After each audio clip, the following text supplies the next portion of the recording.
Rocking star Yash ತಾಯಿ ಪುಷ್ಪಾ ಅವರು ಹಾಸನದ ತಮ್ಮ ನಿವಾಸದ ಪಕ್ಕದಲ್ಲಿರುವ ಸೈಟ್ ಒತ್ತುವರಿ ಮಾಡಿಕೊಂಡಿದ್ದಾರೆ ಎನ್ನುವಂತಹ ಆರೋಪಕ್ಕೆ ಈಗ ಮತ್ತೊಂದು ಟ್ವಿಸ್ಟ್ ಸಿಕ್ಕಿದೆ. ಜಾಗದ ಜಿಪಿಎ ಮಾಡಿಕೊಟ್ಟ ಮೂಲ ಮಾಲೀಕರು ಈಗ ದಿಢೀರಾಗಿ ಪ್ರತ್ಯಕ್ಷರಾಗಿದ್ದಾರೆ. ಜಿಪಿಎ ಮಾಡಿಕೊಟ್ಟ ದೇವರಾಜರನ್ನ ಪಕ್ಕದಲ್ಲಿ ಕೂರಿಸಿಕೊಂಡು ಈಗ ವಿಡಿಯೋ ಮಾಡಿದ್ದಾರೆ. ಅಷ್ಟಕ್ಕೂ ಜಾಗದ ಮೂಲ ಮಾಲೀಕರು ಏನು ಹೇಳಿದ್ದಾರೆ ಗೊತ್ತಾ?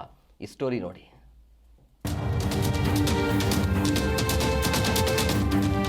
ನಟ ಯಶ್ ತಾಯಿ ಹಾಗೂ ದೇವರಾಜ್ ನಡುವಿನ ಸೈಟ್ ಜಟಾಪಟಿ ಪ್ರಕರಣಕ್ಕೆ ಮತ್ತೊಂದು ಟ್ವಿಸ್ಟ್ ಸಿಕ್ಕಿದೆ. ಜಾಗದ ಮೂಲ ಮಾಲೀಕರು ದಿಢೀರಂತ ಪ್ರತ್ಯಕ್ಷವಾಗಿ ವಿಡಿಯೋ ಮೂಲಕ ಜಾಗದ ಬಗ್ಗೆ ಹಾಗೂ ಜಿಪಿಎ ಬಗ್ಗೆ ಸ್ಪಷ್ಟನೆ ನೀಡಿದ್ದಾರೆ.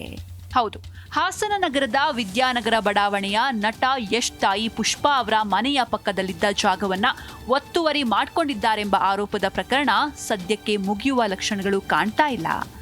ಇಷ್ಟು ದಿನ ಜಿಪಿಎ ಹೋಲ್ಡರ್ ದೇವರಾಜ್ ಹಾಗೂ ಯಶ್ ತಾಯಿ ನಡುವೆ ಜಟಾಪಟಿ ನಡೀತಾ ಇತ್ತು. ಇದೀಗ ದಿಢೀರಂತ ಜಾಗದ ಮೂಲ ಮಾಲೀಕರು ದೇವರಾಜ್ಗೆ ಜಿಪಿಎ ಮಾಡಿಕೊಟ್ಟ ಲಕ್ಷ್ಮಮ್ಮ ಪ್ರತ್ಯಕ್ಷವಾಗಿದ್ದಾರೆ. ವಿಡಿಯೋ ಮೂಲಕ ಜಿಪಿಎ ಹೋಲ್ಡರ್ ದೇವರಾಜ್ನನ್ನ ಪಕ್ಕದಲ್ಲಿ ಕೂರಿಸಿಕೊಂಡು ಮಾತನಾಡಿರೋ ಲಕ್ಷ್ಮಮ್ಮ, ಹಾಸನದ ವಿದ್ಯಾನಗರದಲ್ಲಿರೋ ಜಾಗ ನಮ್ದು, ಅವರ ಜಾಗಕ್ಕೂ ನಮ್ಮ ಜಾಗಕ್ಕೂ ಸಂಬಂಧ ಇಲ್ಲ. ನಮ್ಮ ಜಾಗಕ್ಕೆ ಬಂದು ಕಾಂಪೌಂಡ್ ಹಾಕಿದ್ರು, ನಮ್ಮವರು ಆ ಕಾಂಪೌಂಡ್ ಕಿತ್ತು ಹಾಕಿದ್ರು.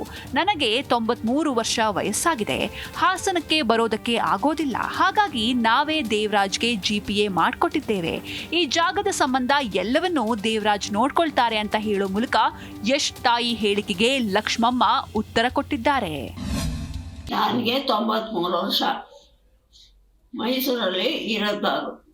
ಹಾಸನಕ್ಕೆ ಬರೋಕ್ಕೆ ಸ್ವಲ್ಪ ತಾಪತ್ರಯ ಆಗುತ್ತೆ. ಅದಕ್ಕೋಸ್ಕರ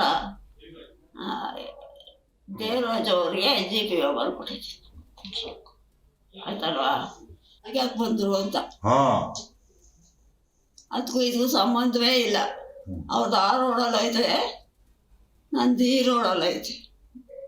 ಅದೇ ಎಷ್ಟು ತಾಯಿ ಯಾಕೆ ಹೋಗ್ತಾಳೆ ಅಲ್ಲಿಗೆ?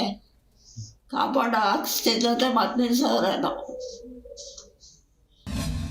ಇನ್ನು ಲಕ್ಷ್ಮಮ್ಮ ಪುತ್ರ ಹಾಗೂ ಮೊಮ್ಮಗನು ವಿಡಿಯೋ ಮೂಲಕ ಸೈಟ್ ಸಂಬಂಧ ಹಲವು ವಿಚಾರಗಳನ್ನ ಹಂಚಿಕೊಂಡಿದ್ದಾರೆ. ಹಿಂದೆ ಒಂದು ಬಾರಿ ನಮ್ಮ ಜಾಗವನ್ನ ಕ್ಲೀನ್ ಮಾಡಿಸೋದಕ್ಕೆ ಅಂತ ಹೋಗಿದ್ವಿ. ಆ ಜಾಗಕ್ಕೆ ನಟರಾಜ್ ಅನ್ನೋರು ಕಾಂಪೌಂಡ್ ಹಾಕ್ಸಿದ್ರು. ಆಗ 25 ಜನರು ಬಂದು ಬೆದರಿಕೆ ಹಾಕಿದ್ರು. ನಾವು ಅಲ್ಲಿಂದ ವಾಪಸ್ ಬಂದ್ವಿ. ಆಗ ಆ ಜಾಗವನ್ನ ಯಶ್ ಅವರ ತಾಯಿ ತೆಗೆದುಕೊಂಡು ಕಾಂಪೌಂಡ್ ನಿರ್ಮಾಣ ಮಾಡಿದ್ದಾರೆ. ಪಕ್ಕದಲ್ಲಿ ಶೆಡ್ ಹಾಕಿದ್ರು ಅವರು ಒಂದು 20-25 ಕರ್ಕೊಂಡ್ಬಂದು ಗಾಡಿ ಮಾಡ್ಬಿಟ್ಟು ಕೆಲಸ ನಿಲ್ಲಿಸಿದ್ರು. ಕೆಲಸ ನಿಲ್ಲಿಸಿದ್ರೆ ನಾವು ವಾಪಸ್ ಬಂದಿದ್ದು. ಮತ್ತು ಆದಮೇಲೆ ಪಕ್ಕದಲ್ಲಿ ಸೇಟು ಮನೆ ಆಯ್ತು, ನಾವು ಜೆಸಿಬಿ ಕ್ಲೀನ್ ಮಾಡಿಸಿದ್ರು. ಆ ಸೇಟು ಮನೆನ ಯಶ್ ಅವ್ರ ತಾಯಿ ತಗೊಂಡು ಕಾಂಪೌಂಡ್ ಹಾಕ್ಸಿದ್ರು. ಅವಾಗಿಂದ ನಾವು ಆ ಸೈಡ್ ಹೋಗಿಲ್ಲ. ಇದರಲ್ಲೆಲ್ಲ ಬೆದರಿಕೆ ಆಗ್ತದೆ, ನಮಗೆ ಬೆದರಿಕೆ ಆಗ್ತಿರ್ತದೆ ಅಂತ ಹೇಳಿ ಆಮೇಲೆ ನಾವು ನಮ್ಮ ಲಾಯರ್ಗೆ ಹಣಪ್ಪ ಅವ್ರಿಗೆ ಕೊಟ್ಟು ನಾವು ಅಲ್ಲಿ ಹೋಗಿ ಇದು ಮಾಡಿದಾಗ ನಮ್ಗೇನು ಸಪೋರ್ಟ್ ಸಿಗಲಿಲ್ಲ. ಸೊ ಜೊತೆಗೆ ಈ ಥರ ಆಗ್ತಾ ಇದ್ರಿಂದ ಅಲ್ಲೇ ಇರೋರಿಗೆ ಇದನ್ನ ವಹಿಸಿದ್ರೆ ಸರಿ ಅಂತ ಅಂದ್ಬಿಟ್ಟು ನಮ್ಮ ತಂದೆ ಮತ್ತು ನಮ್ಮ ಅಜ್ಜಿ ಡಿಸಿಷನ್ ತಗೊಂಡ್ರು.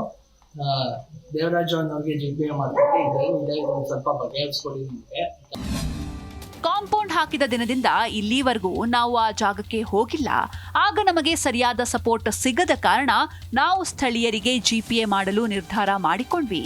ಸಮಸ್ಯೆ ಬಗೆಹರಿಸಿಕೊಳ್ಳೋಣ, ನಮಗೆ ಯಾರಿಗೂ ತೊಂದರೆ ಕೊಡಲು ಇಷ್ಟವಿಲ್ಲ ಅಂತ ಹೇಳಿಕೆ ನೀಡಿದ್ದಾರೆ. ಇನ್ನು ನಟ ಯಶ್ ತಾಯಿ ಪುಷ್ಪಾ ಅವರು ಕೂಡ ಹಾಸನದಲ್ಲಿಯೇ ಇದ್ದು ಮಾಧ್ಯಮಗಳಿಗೆ ಪ್ರತಿಕ್ರಿಯೆ ಕೊಡೋದಕ್ಕೆ ನಿರಾಕರಿಸಿದ್ದಾರೆ. ಸಮಯ ಬಂದಾಗ ಎಲ್ಲದಕ್ಕೂ ಮತ್ತೆ ಉತ್ತರ ನೀಡ್ತೇನೆ ಅಂತ ಅಂದಿದ್ದಾರೆ. ಆದರೆ ಯಶ್ ತಾಯಿಯೂ ಕೂಡ ನಾನು ಎಲ್ಲಾ ದಾಖಲಾತಿಗಳನ್ನ ಪರಿಶೀಲನೆ ಮಾಡಿಯೇ ಜಾಗವನ್ನ ಮತ್ತೊಬ್ಬರಿಂದ ಖರೀದಿ ಮಾಡಿದ್ದೇನೆ ಅಂತಿದ್ದಾರೆ. ಯಾರದ್ದು ಸರಿ ಯಾರದ್ದು ನಕಲಿ ಅನ್ನೋದನ್ನ ನ್ಯಾಯಾಲಯವೇ ತೀರ್ಮಾನ ಮಾಡಬೇಕಿದೆ. Pratap Hirisave, Zee Kannada news, Hassan.